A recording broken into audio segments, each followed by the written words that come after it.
Dear students, in our previous class, we discussed about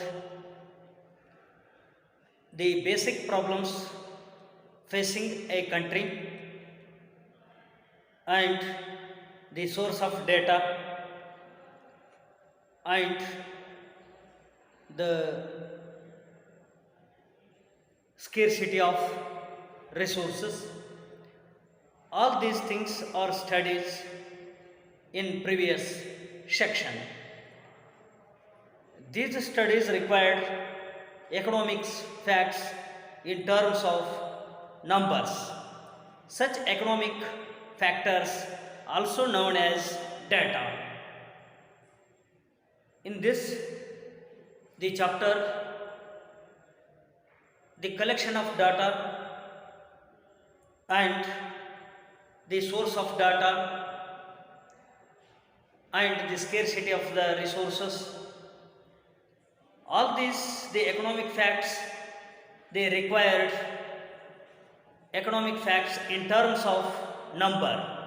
So all these, the information in term of number, we called that data. So here the data analysis or collection of data or information is one of the important aspect in study.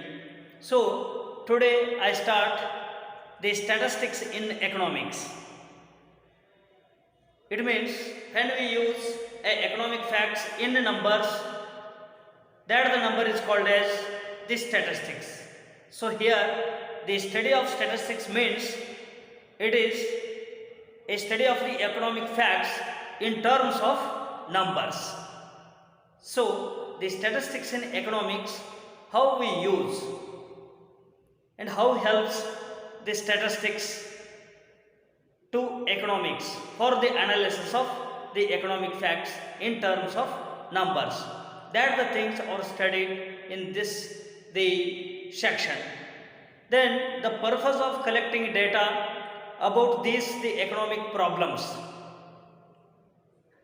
is to understand and explain these problems in terms of the various causes behind them. When we take the study on economic facts, our major intention is to get information about the economic problems and the causes behind that the problem.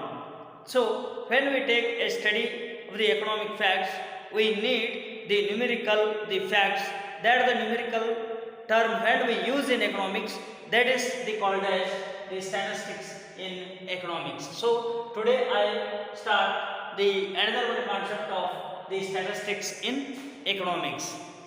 Then for example, when we analyze the hardship of poverty, we try to explain it in terms of the various the factors such as the unemployment, low productivity, technological backwardness, etc. On the basis of all these the causes, we try to explain the hardship of poverty in country.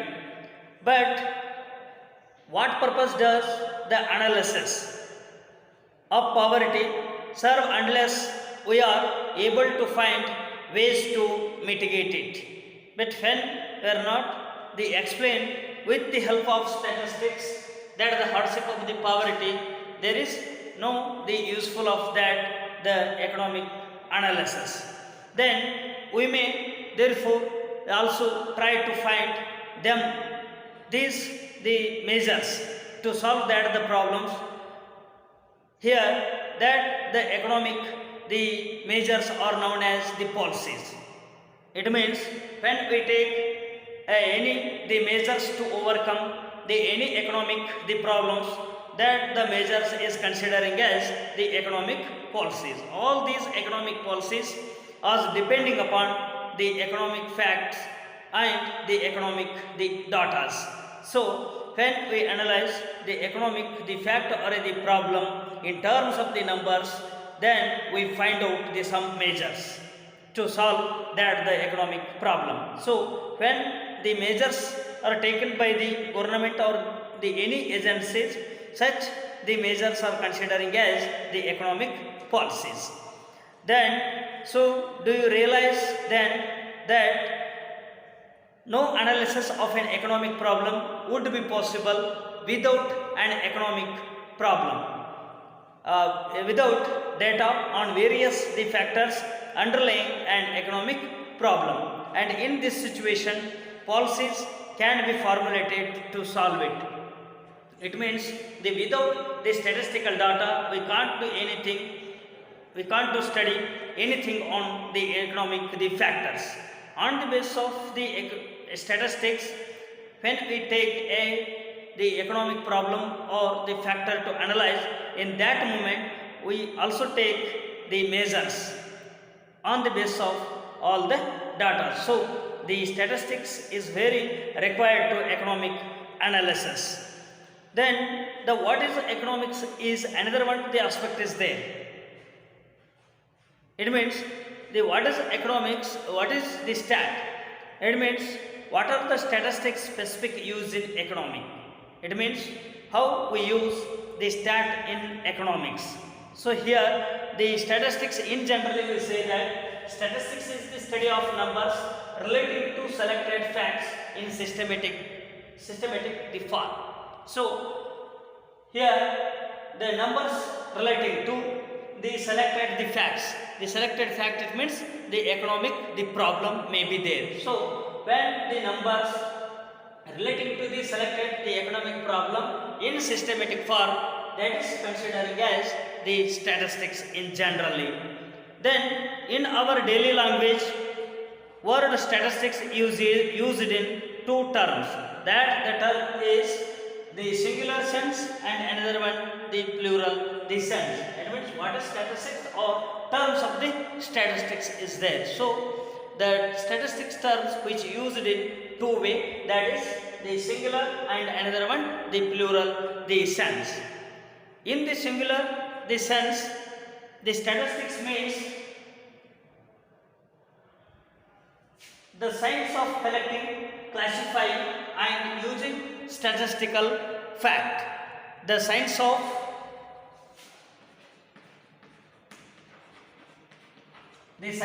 collecting, classifying and using statistical fact is called as statistics in singular sense. It means when we take the economic problem for solve, in that moment we collecting the data and collected data which classifying in the appropriate the manner, and another one side we classify on the basis of their the nature or the quantity. So here it is a science related to the collecting, classifying and the using the statistical the fact. So that is called as the statistics in singular the sense. Then the another one the sense is there, that is the plural the sense, how it is used. So here the numerical facts are systematically collected related to the any economic facts or the problem, which is the statistics.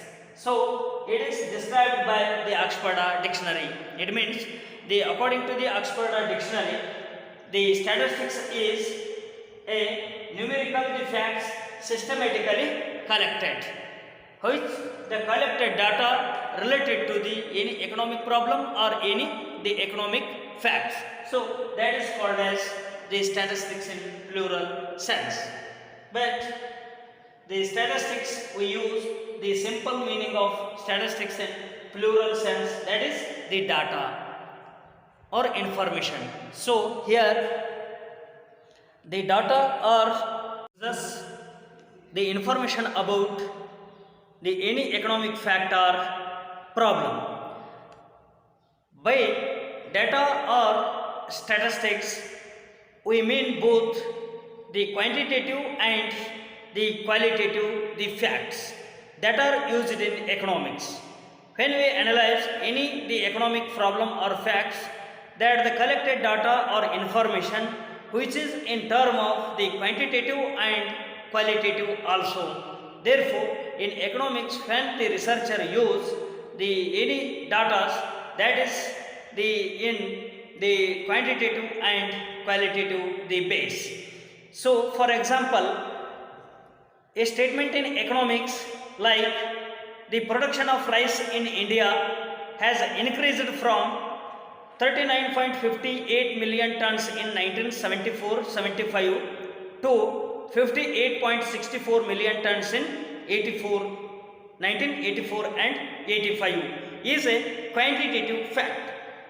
In this example, we use the production of the rice in quantity.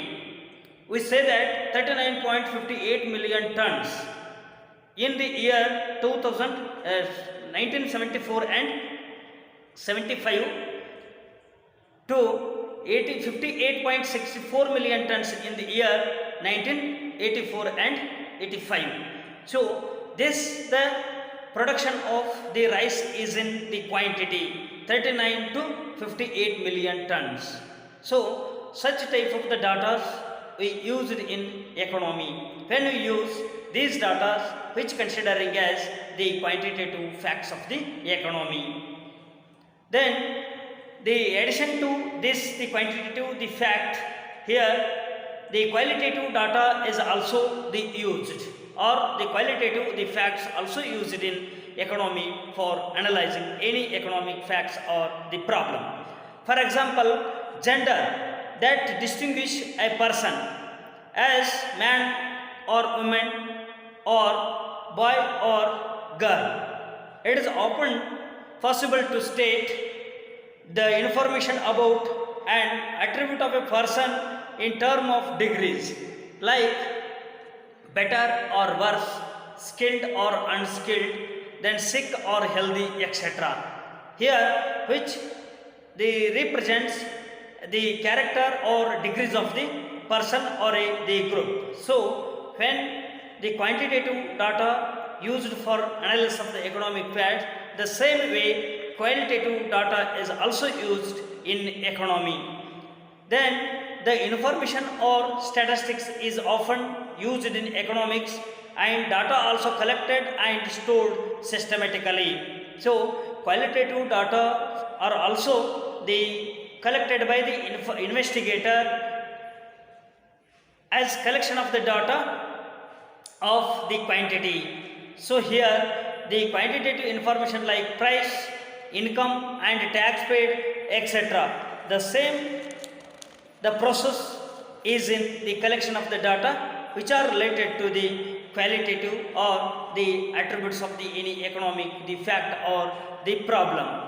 So the statistics is helpful to the economy or the economic facts for the analysis, because when we say the economic facts in numbers, that is called as the statistics. So the next the concept of this chapter is what statistics does.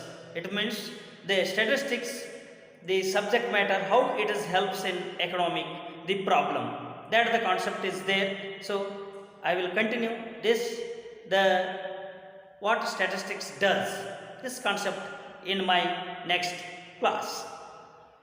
ಆತ್ಮೀಯ ವಿದ್ಯಾರ್ಥಿಗಳೇ, ನಾವು ಹಿಂದಿನ ವರ್ಗದಲ್ಲಿ ದತ್ತಾಂಶಗಳು ಎಂದರೇನು ಅಥವಾ ದತ್ತಾಂಶಗಳ ಮೂಲಗಳು ಯಾವುವು, ದತ್ತಾಂಶಗಳನ್ನು ಹೇಗೆ ಸಂಗ್ರಹಣೆ ಮಾಡಬೇಕು, ಅದರ ಜೊತೆಗೆ ದತ್ತಾಂಶಗಳನ್ನು ನಾವು ವಿಶ್ಲೇಷಣೆ ಮಾಡಬೇಕಾದರೆ ಸಂಖ್ಯಾಶಾಸ್ತ್ರ ಅಥವಾ ಸಾಂಖ್ಯಿಕ ರೂಪದ ದತ್ತಾಂಶಗಳು ನಮಗೆ ಅತಿ ಅವಶ್ಯಕ, ಹಾಗೂ ನಾವು ದೇಶ ಎದುರಿಸ್ತಿರ್ತಕ್ಕಂಥ ಸಮಸ್ಯೆಗಳ ಬಗ್ಗೆ ವಿಶ್ಲೇಷಣೆಯನ್ನು ಮಾಡಿದ್ದೇವೆ. ಇಂದಿನ ವರ್ಗದಲ್ಲಿ ನಾನು ಮೊದಲನೇ ಅಧ್ಯಾಯ, ಈ ಅಧ್ಯಾಯದ ಎರಡನೆಯ ಪರಿಕಲ್ಪನೆಯಾದಂಥ ಮತ್ತೊಂದು ಅಂಶವನ್ನು ಅಥವಾ ಪರಿಕಲ್ಪನೆಯನ್ನು ತಮಗೆ ವಿಶ್ಲೇಷಿಸುತ್ತೇನೆ. ಅಂದರೆ ಅದು ಅರ್ಥಶಾಸ್ತ್ರದಲ್ಲಿ ಸಂಖ್ಯಾಶಾಸ್ತ್ರ. ಅಂದರೆ ಅರ್ಥಶಾಸ್ತ್ರದಲ್ಲಿ ನಾವು ಸಂಖ್ಯಾಶಾಸ್ತ್ರ ಎನ್ನುವಂತಹ ಪರಿಕಲ್ಪನೆಯನ್ನು ನಾವು ಇಲ್ಲಿ ಅಧ್ಯಯನ ಮಾಡಬೇಕಾಗುತ್ತದೆ. ಹೀಗಾಗಿ ಇಲ್ಲಿ ದತ್ತಾಂಶಗಳಿಗೆ ಸಂಬಂಧಿಸಿದಂಥ ಅನೇಕ ಅಂಶಗಳನ್ನು, ಅಂದರೆ ದೇಶ ಎದುರಿಸ್ತಿರ್ತಕ್ಕಂಥ ಸಮಸ್ಯೆಗಳಾಗಿರಬಹುದು ಅಥವಾ ದತ್ತಾಂಶಗಳನ್ನು ಪಡೆದುಕೊಳ್ಳತಕ್ಕಂಥ ರೀತಿಯಾಗಿರ್ಬೋದು, ಇವುಗಳನ್ನು ನಾವು ಈಗಾಗಲೇ ಅಧ್ಯಯನ ಮಾಡಿದ್ದೇವೆ. ಆದರೆ ಈ ಎಲ್ಲ ಅಧ್ಯಾಯಗಳು ಅಥವಾ ಅಧ್ಯಯನಗಳು ನಮಗೆ ಸಂಖ್ಯಾ ರೂಪದ ದತ್ತಾಂಶಗಳ ಅವಶ್ಯಕತೆ ಇದೆ ಎಂಬುದನ್ನು ವಿವರಿಸುತ್ತವೆ. ಅಂದರೆ ಯಾವುದೋ ಒಂದು ಆರ್ಥಿಕ ವಿಶ್ಲೇಷಣೆಯನ್ನು ಅಥವಾ ಸಮಸ್ಯೆಯನ್ನು ನಾವು ಬಗೆಹರಿಸಲು ತೆಗೆದುಕೊಂಡಾಗ ಆ ಆರ್ಥಿಕ ಸಮಸ್ಯೆಗೆ ಕಾರಣಗಳೇನು ಹಾಗೂ ಅದರ ಪರಿಣಾಮಗಳೇನು ಎಂಬುದರ ಬಗ್ಗೆ ವಿಶ್ಲೇಷಣೆಯನ್ನು ಮಾಡಬೇಕಾಗುತ್ತದೆ. ಹೀಗಾಗಿ ಇಂತಹ ಆರ್ಥಿಕ ಸಂಗತಿಗಳನ್ನು ನಾವು ದತ್ತಾಂಶಗಳು ಎಂದು ಕರೆಯುತ್ತೇವೆ. ಅಂದರೆ ಇಲ್ಲಿ ಅನೇಕ ಆರ್ಥಿಕ ಸಂಗತಿಗಳನ್ನು ನಾವು ಸಾಂಖ್ಯಿಕ ರೂಪದಲ್ಲಿ ವಿಶ್ಲೇಷಣೆಯನ್ನು ಮಾಡುತ್ತೇವೆ. ಹೀಗಾಗಿ ಈ ಸಾಂಖ್ಯಿಕ ರೂಪದ ತಿಳುವಳಿಕೆಯನ್ನು ನಾವು ಪಡೆದುಕೊಳ್ಳಬೇಕಾದರೆ ಇಲ್ಲಿ ಯಾವುದೋ ಒಂದು ಆರ್ಥಿಕ ಸಮಸ್ಯೆಯ ಅಥವಾ ಆರ್ಥಿಕ ಅಂಶದ ಸಂಪೂರ್ಣವಾದಂಥ ಮಾಹಿತಿ ನಮಗೆ ಬೇಕಾಗುತ್ತದೆ. ಹೀಗಾಗಿ ಈ ಮಾಹಿತಿಯನ್ನು ನಾವು ದತ್ತಾಂಶಗಳು ಎಂದು ಕರೆಯುತ್ತೇವೆ. ಇನ್ನು ಈ ದತ್ತಾಂಶಗಳನ್ನು ಕಲೆ ಹಾಕ್ತಿರ್ತಕ್ಕಂಥ ಒಂದು ಅವಶ್ಯಕತೆ ಏಕಿದೆ ಅಂದರೆ ಯಾವುದೋ ಒಂದು ಆರ್ಥಿಕ ಸಮಸ್ಯೆಯನ್ನು ತಿಳಿದುಕೊಳ್ಳುವುದು, ಆ ಆರ್ಥಿಕ ಸಮಸ್ಯೆಯ ಹಿಂದಿರ್ತಕ್ಕಂಥ ಅಂಶಗಳನ್ನು ಅಥವಾ ಕಾರಣಗಳನ್ನು ಅಧ್ಯಯನ ಮಾಡುವುದು ಹಾಗೂ ಅವುಗಳನ್ನು ಪರಿಹರಿಸಲು ನಾವು ಕ್ರಮಗಳನ್ನು ತೆಗೆದುಕೊಳ್ಳುವುದು. ಇದಕ್ಕಾಗಿ ನಮಗೆ ಸಾಂಖ್ಯಿಕ ರೂಪದ ದತ್ತಾಂಶಗಳು ಅತಿ ಅವಶ್ಯಕವಾಗಿರುತ್ತವೆ. ಯಾವಾಗ ನಾವು ಒಂದು ಆರ್ಥಿಕ ಅಂಶವನ್ನು ಈ ಸಂಖ್ಯೆಗಳ ರೂಪದಲ್ಲಿ ವಿಶ್ಲೇಷಣೆ ಮಾಡಲು ಪ್ರಯತ್ನಿಸುತ್ತೇವೆಯೋ ಅದನ್ನೇ ನಾವು ಸಂಖ್ಯಾಶಾಸ್ತ್ರದ ಎಂದು ಕರೆಯುತ್ತೇವೆ. ಇನ್ನು ಸಾಮಾನ್ಯವಾಗಿ ನಾವು ಸಂಖ್ಯಾಶಾಸ್ತ್ರ ಎನ್ನುವುದನ್ನು ಕ್ರಮಬದ್ಧವಾಗಿ ಸಂಗ್ರಹಿಸಲ್ಪಟ್ಟಂಥ ದತ್ತಾಂಶಗಳು ಎಂದು ವಿಶ್ಲೇಷಣೆಯನ್ನು ಮಾಡುತ್ತೇವೆ. ಅಂದರೆ ಸಾಂಖ್ಯಿಕ ರೂಪದಲ್ಲಿ ಇರ್ತಕ್ಕಂಥ ದತ್ತಾಂಶಗಳು ಅಂದರೆ ಇವುಗಳನ್ನು ಕ್ರಮಬದ್ಧವಾದಂಥ ರೂಪದಲ್ಲಿ ಜೋಡಿಸಿದರೆ ಅದಕ್ಕೆ ನಾವು ಸಂಖ್ಯಾಶಾಸ್ತ್ರ ಎಂದು ಕರೆಯುತ್ತೇವೆ. ಹೀಗಾಗಿ ಸಂಖ್ಯಾಶಾಸ್ತ್ರವೆನ್ನುವುದು ಯಾವುದೋ ಒಂದು ಆರ್ಥಿಕ ಅಂಶಕ್ಕೆ ಸಂಬಂಧಿಸಿದಂತೆ ಸಂಖ್ಯಾ ರೂಪದ ಅಂಶಗಳನ್ನು ಅಥವಾ ಸಂಖ್ಯೆಗಳನ್ನು ಕ್ರಮಬದ್ಧ ರೂಪದಲ್ಲಿ ನಾವು ಜೋಡಿಸಲ್ಪಟ್ಟಂಥ ಒಂದು ವಿಜ್ಞಾನಕ್ಕೆ ಸಂಖ್ಯಾಶಾಸ್ತ್ರ ಎಂದು ಕರೆಯುತ್ತೇವೆ. ಇನ್ನು ಉದಾಹರಣೆಯಾಗಿ ನಾವು ಇಲ್ಲಿ ತೆಗೆದುಕೊಂಡಾಗ ನಾವು ದೇಶದಲ್ಲಿ ಇರತಕ್ಕಂಥ ಬಡತನದ ಬಗ್ಗೆ ವಿಶ್ಲೇಷಣೆ ಮಾಡಲು ಹೊರಟಾಗ ಅಲ್ಲಿ ಅನೇಕ ನಾವು ಅಂಶಗಳನ್ನು ಸಾಂಖ್ಯಿಕವಾಗಿ ಪಡೆಯಬೇಕಾಗುತ್ತದೆ. ಅಂದರೆ ಬಡತನದ ಪ್ರಮಾಣವೆಷ್ಟಿದೆ, ಆ ಬಡತನದ ಪ್ರಮಾಣದ ಹಿಂದಿರತಕ್ಕಂಥ ಕಾರಣಗಳೇನು ಹಾಗೂ ಅದನ್ನು ಇರತಕ್ಕಂಥ ಈ ಕ್ರಮಗಳೇನು, ಇವುಗಳ ಬಗ್ಗೆ ವಿಶ್ಲೇಷಣೆಯನ್ನು ಮಾಡಬೇಕಾಗುತ್ತದೆ. ನಾವು ದೇಶದಲ್ಲಿ ಬಡತನವಿದೆ ಎಂದು ಹೇಳಿದಾಗ ಅದರ ಹಿಂದಿರ್ತಕ್ಕಂಥ ಕೆಲವೊಂದು ಅಂಶಗಳು, ಉದಾಹರಣೆಯಾಗಿ ದೇಶದಲ್ಲಿ ಇರತಕ್ಕಂಥ ನಿರುದ್ಯೋಗದ ಬಗ್ಗೆ ವಿಶ್ಲೇಷಣೆ ಮಾಡುತ್ತೇವೆ, ದೇಶದಲ್ಲಿ ಇರತಕ್ಕಂಥ ಕಡಿಮೆ ಉತ್ಪಾದಕತೆಯ ಬಗ್ಗೆ ವಿಶ್ಲೇಷಣೆ ಮಾಡುತ್ತೇವೆ, ಇನ್ನೊಂದು ಕಡೆ ದೇಶದಲ್ಲಿ ಇರತಕ್ಕಂಥ ತಾಂತ್ರಿಕ ಹಿಂದುಳಿಯುವಿಕೆ, ಹೀಗೆ ಇತ್ಯಾದಿ ಅಂಶಗಳನ್ನು ನಾವು ಬೆಳಕು ಚೆಲ್ಲುತ್ತೇವೆ. ಅಂದರೆ ಇಲ್ಲಿ ಬಡತನದ ಬಗ್ಗೆ ನಾವು ವಿಶ್ಲೇಷಣೆ ಮಾಡಬೇಕಾದಾಗ ಇದರ ಹಿಂದಿರ್ತಕ್ಕಂಥ ನಿರುದ್ಯೋಗ, ಕಡಿಮೆ ಉತ್ಪಾದಕತೆ ಹಾಗೂ ಹಿಂದುಳಿದ ತಂತ್ರಜ್ಞಾನ ಇತ್ಯಾದಿ ಅಂಶಗಳ ಬಗ್ಗೆ ನಾವು ವಿಶ್ಲೇಷಣೆಯನ್ನು ಮಾಡುತ್ತೇವೆ. ಇನ್ನು ಈ ಒಂದು ಸಂಗ್ರಹಣೆ ಮಾಡಿದಂತಹ ದತ್ತಾಂಶಗಳ ಉದ್ದೇಶ ಇವುಗಳಿಗೆ ನಾವು ಪರಿಹಾರ ಕ್ರಮಗಳನ್ನು ಕಂಡುಹಿಡಿದಾಗ ಮಾತ್ರ ಆ ಅಧ್ಯಯನವು ಒಂದು ಪೂರ್ಣ ಅಧ್ಯಯನವಾಗಿ ಮಾರ್ಪಾಡಾಗುತ್ತದೆ. ಅಂದರೆ ನಾವು ಬಡತನದ ಬಗ್ಗೆ ತೆಗೆದುಕೊಂಡಾಗ ಬಡತನದ ಒಂದು ಕಾರಣಗಳ ಬಗ್ಗೆ ಹೇಳಿದರೆ ಅಷ್ಟೇ ಸಾಲದು, ಅದರ ಜೊತೆಗೆ ಬಡತನವನ್ನು ಪರಿಹರಿಸಲು ಬೇಕಾದಂಥ ಕ್ರಮಗಳನ್ನು ನಾವು ಹೇಳಬೇಕಾಗುತ್ತದೆ. ಹೀಗಾಗಿ ಯಾವುದೋ ಒಂದು ಆರ್ಥಿಕ ಸಮಸ್ಯೆಯ ಪರಿಹಾರಕ್ಕೆ ತೆಗೆದುಕೊಂಡಂಥ ಕ್ರಮಗಳಿಗೆ ಅರ್ಥಶಾಸ್ತ್ರದಲ್ಲಿ ನಾವು ನೀತಿಗಳು ಎಂದು ಕರೆಯುತ್ತೇವೆ. ಅಂದರೆ ಅರ್ಥಶಾಸ್ತ್ರದಲ್ಲಿ ನಾವು ಇಂತಹ ಕ್ರಮಗಳನ್ನು ಅಂದರೆ ಒಂದು ಆರ್ಥಿಕ ಸಮಸ್ಯೆಯನ್ನು ಪರಿಹರಿಸುವಲ್ಲಿ ತೆಗೆದುಕೊಂಡಂಥ ಕ್ರಮಗಳಿಗೆ ಅರ್ಥಶಾಸ್ತ್ರದಲ್ಲಿ ನೀತಿಗಳು ಎಂದು ಕರೆಯಲಾಗುತ್ತದೆ. ಆದ್ದರಿಂದ ಒಂದು ಆರ್ಥಿಕ ಸಮಸ್ಯೆಗೆ ಕಾರಣವಾಗಿರ್ತಕ್ಕಂಥ ವಿವಿಧ ಅಂಶಗಳ ಬಗ್ಗೆ ದತ್ತಾಂಶಗಳನ್ನು ನಾವು ಪಡೆದುಕೊಳ್ಳಬೇಕಾಗುತ್ತದೆ. ಅಂತಹ ದತ್ತಾಂಶಗಳನ್ನು ಆಧರಿಸಿ ಆರ್ಥಿಕ ವಿಶ್ಲೇಷಣೆಯನ್ನು ಮಾಡಲು ಸಾಧ್ಯವಾಗುತ್ತದೆ. ಅಂದರೆ ಒಂದು ಆರ್ಥಿಕ ಸಮಸ್ಯೆಯು ಅರ್ಥಪೂರ್ಣವಾಗಿ ಇರಬೇಕಾದರೆ ಅದಕ್ಕೆ ಕಾರಣ, ಪರಿಣಾಮ ಹಾಗೂ ಅದರ ಪರಿಹಾರ ಇರತಕ್ಕಂಥ ಕ್ರಮಗಳ ಬಗ್ಗೆ ನಾವು ವಿಶ್ಲೇಷಣೆ ಮಾಡಬೇಕಾಗುತ್ತದೆ. ಹೀಗಾಗಿ ಪ್ರತಿಯೊಂದು ಸರ್ಕಾರ ಅಥವಾ ಯಾವುದೇ ಒಂದು ಸಂಘಟನೆ ನೀತಿ ನಿರೂಪಣೆಗಳನ್ನು ರೂಪಿಸಲು ಅದಕ್ಕೆ ಇಂತಹ ಒಂದು ಸನ್ನಿವೇಶದಲ್ಲಿ ಅದಕ್ಕೆ ಸಾಂಖ್ಯಿಕ ದತ್ತಾಂಶಗಳ ಅತಿ ಅವಶ್ಯಕತೆ ಇರುತ್ತದೆ. ಇನ್ನು ಸಂಖ್ಯಾಶಾಸ್ತ್ರ ಎಂದರೇನು ಅನ್ನುವುದನ್ನು ಈಗಾಗಲೇ ತಮಗೆ ಹೇಳಿದ್ದೇನೆ. ಸಾಮಾನ್ಯವಾಗಿ ಒಂದು ಆರ್ಥಿಕ ಅಂಶಕ್ಕೆ ಸಂಬಂಧಿಸಿದಂತೆ ದತ್ತಾಂಶಗಳನ್ನು ಸಂಗ್ರಹಿಸಲ್ಪಟ್ಟು ಅವುಗಳನ್ನು ಕ್ರಮಬದ್ಧವಾಗಿ ಜೋಡಿಸಲ್ಪಟ್ಟಿದ್ದರೆ ಅದಕ್ಕೆ ನಾವು ಸಂಖ್ಯಾಶಾಸ್ತ್ರ ಎಂದು ಕರೆಯುತ್ತೇವೆ. ಇನ್ನು ಸಾಮಾನ್ಯ ಭಾಷೆಯಲ್ಲಿ ನಾವು ಸಂಖ್ಯಾಶಾಸ್ತ್ರವನ್ನು ಹೇಳಬೇಕಾದರೆ ಇದಕ್ಕೆ ಎರಡು ಭಾಗಗಳಲ್ಲಿ ನಾವು ವರ್ಗೀಕರಣ ಮಾಡಿ ಅದನ್ನು ಹೇಳುತ್ತೇವೆ. ಅಂದರೆ ಸಂಖ್ಯಾಶಾಸ್ತ್ರದ ಅಂಶಗಳು ಅಥವಾ ಭಾಗಗಳು ಎಂದರೆ ಮೊದಲನೆಯದಾಗಿ ನಾವು ಏಕವಚನದಲ್ಲಿ ಸಂಖ್ಯಾಶಾಸ್ತ್ರ, ಎರಡನೆಯದಾಗಿ ಬಹುವಚನದಲ್ಲಿ ಸಂಖ್ಯಾಶಾಸ್ತ್ರ. ಇನ್ನು ಇಲ್ಲಿ ಏಕವಚನದಲ್ಲಿ ಸಂಖ್ಯಾಶಾಸ್ತ್ರ ಎಂದರೆ ಸಂಖ್ಯಾಶಾಸ್ತ್ರವು ಒಂದು ವಿಜ್ಞಾನವಾಗಿದ್ದು ಇಲ್ಲಿ ನಮಗೆ ಸಂಖ್ಯಾಶಾಸ್ತ್ರವು ಒಂದು ವಿಜ್ಞಾನವಾಗಿದ್ದು ಸಾಂಖ್ಯಿಕ ರೂಪದ ದತ್ತಾಂಶಗಳನ್ನು ಸಂಗ್ರಹಿಸುವ, ವರ್ಗೀಕರಿಸುವ ಮತ್ತು ಸಾಂಖ್ಯಿಕ ಅಂಶವನ್ನು ಅಥವಾ ಸಾಂಖ್ಯಿಕ ವಾಸ್ತವ ಅಂಶವನ್ನು ವಿಶ್ಲೇಷಣೆ ಮಾಡುವುದಕ್ಕೆ ನಾವು ಏಕವಚನದಲ್ಲಿ ಸಂಖ್ಯಾಶಾಸ್ತ್ರ ಎಂದು ಕರೆಯುತ್ತೇವೆ. ಅಂದರೆ ಏಕವಚನದಲ್ಲಿ ಸಂಖ್ಯಾಶಾಸ್ತ್ರ ಎಂದರೆ ಸಂಖ್ಯಾಶಾಸ್ತ್ರವು ಒಂದು ವಿಜ್ಞಾನವಾಗಿದ್ದು ಇದು ಒಂದು ಆರ್ಥಿಕ ಅಥವಾ ಸಾಂಖ್ಯಿಕ ವಾಸ್ತವಾಂಶಕ್ಕೆ ಸಂಬಂಧಿಸಿದಂತೆ ದತ್ತಾಂಶಗಳನ್ನು ಸಂಗ್ರಹಿಸುವ ಮತ್ತು ವರ್ಗೀಕರಿಸುವ ಹಾಗೂ ಅವುಗಳನ್ನು ವಿಶ್ಲೇಷಣೆ ಮಾಡತಕ್ಕಂಥ ವಿಜ್ಞಾನ ಎಂದು ಪರಿಗಣಿಸಲಾಗುತ್ತದೆ. ಇನ್ನು ಬಹುವಚನದಲ್ಲಿ ಸಂಖ್ಯಾಶಾಸ್ತ್ರವೆಂದರೆ ಆಕ್ಸ್ಫರ್ಡ್ ನಿಘಂಟಿನಲ್ಲಿ ತಿಳಿಸಿರುವಂತೆ ಕ್ರಮಬದ್ಧವಾಗಿ ಸಂಗ್ರಹಿಸಲ್ಪಟ್ಟಂಥ ಅಂಕಿ ಅಂಶಗಳಿಗೆ ನಾವು ಸಂಖ್ಯಾಶಾಸ್ತ್ರ ಎಂದು ಕರೆಯುತ್ತೇವೆ.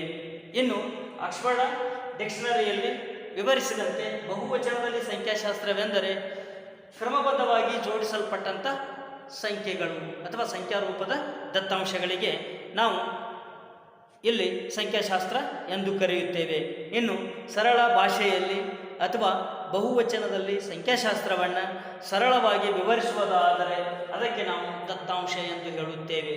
ಅಂದರೆ ಸಂಖ್ಯಾಶಾಸ್ತ್ರವನ್ನು ನಾವು ಬಹುವಚನದಲ್ಲಿ ಸರಳ ಅಥವಾ ಸುಲಭವಾಗಿ ವಿಶ್ಲೇಷಣೆ ಮಾಡುವುದು ದತ್ತಾಂಶ ಅಥವಾ ಮಾಹಿತಿ ಎಂದು.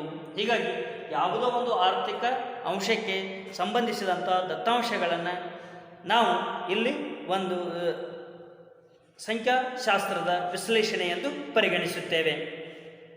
ಇನ್ನು ನಾವು ಆರ್ಥಿಕ ವಿಶ್ಲೇಷಣೆಗೆ ಸಂಬಂಧಿಸಿದಂತೆ ದತ್ತಾಂಶಗಳನ್ನು ಎರಡು ಭಾಗಗಳಲ್ಲಿ ವರ್ಗೀಕರಣ ಮಾಡುತ್ತೇವೆ. ಅವುಗಳೆಂದರೆ ಪ್ರಮಾಣಾತ್ಮಕ ದತ್ತಾಂಶಗಳು ಮತ್ತು ಗುಣಾತ್ಮಕ ದತ್ತಾಂಶಗಳು. ಅಂದರೆ ಸಾಂಖ್ಯಿಕ ರೂಪದಲ್ಲಿ ಕಲೆ ಹಾಕಿದಂಥ ದತ್ತಾಂಶಗಳನ್ನು ಎರಡು ವರ್ಗಗಳಲ್ಲಿ ನಾವು ವರ್ಗೀಕರಿಸುತ್ತೇವೆ. ಅವುಗಳೆಂದರೆ ಇಲ್ಲಿ ಪರಿಮಾಣಾತ್ಮಕ ಮತ್ತು ಗುಣಾತ್ಮಕ ಸಂಗತಿಗಳು. ಇವೆರಡನ್ನು ನಾವು ಅರ್ಥಶಾಸ್ತ್ರದ ವಿಶ್ಲೇಷಣೆಯಲ್ಲಿ ಬಳಸುತ್ತೇವೆ. ಉದಾಹರಣೆಗಾಗಿ ಅರ್ಥಶಾಸ್ತ್ರದಲ್ಲಿ ಒಂದು ಹೇಳಿಕೆ ಅಂದರೆ ಭಾರತದಲ್ಲಿ ಅಕ್ಕಿಯ ಉತ್ಪಾದನೆ 1974-75ರಲ್ಲಿ 39.58 ದಶಲಕ್ಷ ಇದ್ದದ್ದು 1984-85ರಲ್ಲಿ 58.64 ದಶಲಕ್ಷ ಟನ್ಗಳಿಗೆ ಏರಿಕೆಯಾಯಿತು. ಅಂದರೆ ಇಂತಹ ಹೇಳಿಕೆಗಳನ್ನು ನಾವು ಅರ್ಥಶಾಸ್ತ್ರದಲ್ಲಿ ನೋಡುತ್ತೇವೆ. ಇದು ಈ ದತ್ತಾಂಶದ ಹೇಳಿಕೆಯು ನಮಗೆ ಪ್ರಮಾಣಾತ್ಮಕ ಸಂಗತಿಯಾಗಿದೆ. ಏಕೆಂದರೆ ನಾವು ಅಕ್ಕಿಯ ಉತ್ಪಾದನೆಯನ್ನು 39.58 ದಶಲಕ್ಷದಿಂದ 58.64 ದಶಲಕ್ಷಗಳಿಗೆ ಏರಿಕೆಯಾಯಿತು ಎನ್ನುವುದು ಇದು ಸಾಂಖ್ಯಿಕ ರೂಪದ ಅಥವಾ ಭಾರತದಲ್ಲಿ ಅಕ್ಕಿ ಉತ್ಪಾದನೆಯ ಪ್ರಮಾಣವನ್ನು ತೋರಿಸುತ್ತದೆ. ಹೀಗಾಗಿ ಇಂತಹ ದತ್ತಾಂಶಗಳಿಗೆ ನಾವು ಪ್ರಮಾಣಾತ್ಮಕ ದತ್ತಾಂಶಗಳ ವಿಶ್ಲೇಷಣೆ ಎಂದು ಕರೆಯುತ್ತೇವೆ. ಇನ್ನು ಪ್ರಮಾಣಾತ್ಮಕ ದತ್ತಾಂಶಗಳನ್ನು ಜೊತೆಗೇನೆ ನಾವು ಗುಣಾತ್ಮಕ ದತ್ತಾಂಶಗಳನ್ನು ಕೂಡ ವಿಶ್ಲೇಷಣೆ ಮಾಡುತ್ತೇವೆ. ಅಂದರೆ ಇಲ್ಲಿ ಈ ದತ್ತಾಂಶಗಳು ಗುಂಪು, ವ್ಯಕ್ತಿ ಅಥವಾ ಒಂದು ವಸ್ತುವಿನ ಗುಣಲಕ್ಷಣಗಳ ಬಗ್ಗೆ ವಿವರಣೆಯನ್ನು ನೀಡುತ್ತಿರುತ್ತದೆ. ಹೀಗಾಗಿ ಒಂದು ಆರ್ಥಿಕ ಅಂಶದ ಗುಣಲಕ್ಷಣಗಳ ಬಗ್ಗೆ ಅಥವಾ ವ್ಯಕ್ತಿ ಅಥವಾ ಜನರ ಗುಂಪಿನ ಗುಣಲಕ್ಷಣಗಳನ್ನು ಹೇಳುವಂತಿದ್ದರೆ ಅಂತಹ ದತ್ತಾಂಶಗಳನ್ನು ನಾವು ಸಂಗ್ರಹಿಸಿದರೆ ಅವುಗಳನ್ನು ಗುಣಾತ್ಮಕ ದತ್ತಾಂಶಗಳು ಎಂದು ಕರೆಯುತ್ತೇವೆ. ಉದಾಹರಣೆಯಾಗಿ ನಾವು ಇಲ್ಲಿ ಲಿಂಗವನ್ನೇ ತೆಗೆದುಕೊಂಡಾಗ ಅಂದರೆ ಲಿಂಗವು ವ್ಯಕ್ತಿಯನ್ನು ಪುರುಷ ಅಥವಾ ಮಹಿಳೆ, ಹುಡುಗ ಅಥವಾ ಹುಡುಗಿ ಎಂದು ವರ್ಗೀಕರಿಸುತ್ತದೆ ಅಥವಾ ಇಲ್ಲಿ ಬೇರ್ಪಡಿಸುತ್ತಾ ಹೋಗುತ್ತದೆ. ಹೀಗಾಗಿ ಇಲ್ಲಿ ನಾವು ಇವುಗಳಿಗೆ ಗುಣಾತ್ಮಕ ದತ್ತಾಂಶಗಳು ಎಂದು ಕರೆಯುತ್ತೇವೆ. ಇನ್ನು ಒಬ್ಬ ವ್ಯಕ್ತಿಯ ಒಂದು ಲಕ್ಷಣವನ್ನು ವಿವಿಧ ಶ್ರೇಣಿಗಳಲ್ಲಿ ನಾವು ಹೇಳಬಹುದು. ಅಂದರೆ ವಿವಿಧ ಶ್ರೇಣಿಗಳು ಎಂದರೆ ಉತ್ತಮ, ಕೀಳು, ಆರೋಗ್ಯವಂತ, ಅನಾರೋಗ್ಯವಂತ, ಕೌಶಲ್ಯವಂತ ಮತ್ತು ಕೌಶಲ್ಯವಲ್ಲದ ಅಥವಾ ಕೌಶಲ್ಯ ಹೊಂದಿರದ ವ್ಯಕ್ತಿ ಇತ್ಯಾದಿಯಾಗಿ ನಾವು ಆತನ ಲಕ್ಷಣಗಳ ಬಗ್ಗೆಯೂ ಕೂಡ ವಿವರಿಸಬಹುದು. ಅಂದರೆ ಇದು ಗುಣಲಕ್ಷಣಗಳನ್ನು ಅಥವಾ ಒಂದು ವ್ಯಕ್ತಿ ಅಥವಾ ಒಂದು ಅಂಶದ ಗುಣಲಕ್ಷಣಗಳನ್ನು ವಿವರಿಸುವುದರಿಂದ ಇದಕ್ಕೆ ನಾವು ಗುಣಾತ್ಮಕ ದತ್ತಾಂಶಗಳು ಎಂದು ಕರೆಯುತ್ತೇವೆ. ಇನ್ನು ಗುಣಾತ್ಮಕ ದತ್ತಾಂಶಗಳು ಕೂಡ ಪ್ರಮಾಣಾತ್ಮಕ ದತ್ತಾಂಶಗಳಾದಂಥ ತೆರಿಗೆಯಾಗಿರಬಹುದು ಅಥವಾ ಇನ್ನೊಂದು ಕಡೆ ಇಲ್ಲಿ ನಾವು ಆದಾಯಗಳಾಗಿರಬಹುದು ಅಥವಾ ಸರಕಿನ ಬೆಲೆಗಳಾಗಿರಬಹುದು. ಹೀಗೆ ಇವುಗಳನ್ನು ಎಷ್ಟು ನಾವು ನಿಖರವಾಗಿ ದತ್ತಾಂಶಗಳನ್ನು ಕಲೆ ಹಾಕುತ್ತೇವೆಯೋ ಅಷ್ಟೇ ನಿಖರವಾಗಿ ಈ ಒಂದು ಗುಣಾತ್ಮಕ ದತ್ತಾಂಶಗಳನ್ನು ಕೂಡ ಸಂಗ್ರಹಿಸಲಾಗುತ್ತದೆ. ಇನ್ನು ಮುಂದಿನ ಒಂದು ಅಧ್ಯಾಯಗಳಲ್ಲಿ ನಾವೆಲ್ಲ ದತ್ತಾಂಶಗಳ ಸಂಘಟನೆಯನ್ನು ಹಾಗೂ ದತ್ತಾಂಶಗಳನ್ನು ನಾವು ಕೋಷ್ಟಕದಲ್ಲಿ, ರೇಖಾಚಿತ್ರದಲ್ಲಿ ಮತ್ತು ಇನ್ನೊಂದು ಕಡೆ ನಕ್ಷೆಗಳ ರೂಪದಲ್ಲಿ ವಿಶ್ಲೇಷಣೆ ಮಾಡಬಹುದು ಎಂಬುದನ್ನು ಕೂಡ ವಿಶ್ಲೇಷಣೆ ಮಾಡುತ್ತೇವೆ. ಇನ್ನು ನನ್ನ ಮುಂದಿನ ವರ್ಗದಲ್ಲಿ ಈ ಅಧ್ಯಾಯದ ಮತ್ತೊಂದು ಪರಿಕಲ್ಪನೆಯಾದಂಥ ಸಂಖ್ಯಾಶಾಸ್ತ್ರ ಏನನ್ನು ಮಾಡುತ್ತದೆ, ಅಂದರೆ ಸಂಖ್ಯಾಶಾಸ್ತ್ರವು ಅರ್ಥಶಾಸ್ತ್ರದಲ್ಲಿ ಹೇಗೆ ಉಪಯೋಗವನ್ನು ಹೊಂದಿದೆ ಎಂಬತಕ್ಕಂಥ ಮತ್ತೊಂದು ಪರಿಕಲ್ಪನೆಯನ್ನು ನಾನು ನನ್ನ ಮುಂದಿನ ವರ್ಗದಲ್ಲಿ ನಾನು ತಮಗೆ ವಿಶ್ಲೇಷಣೆಯನ್ನು ಮಾಡುತ್ತೇನೆ.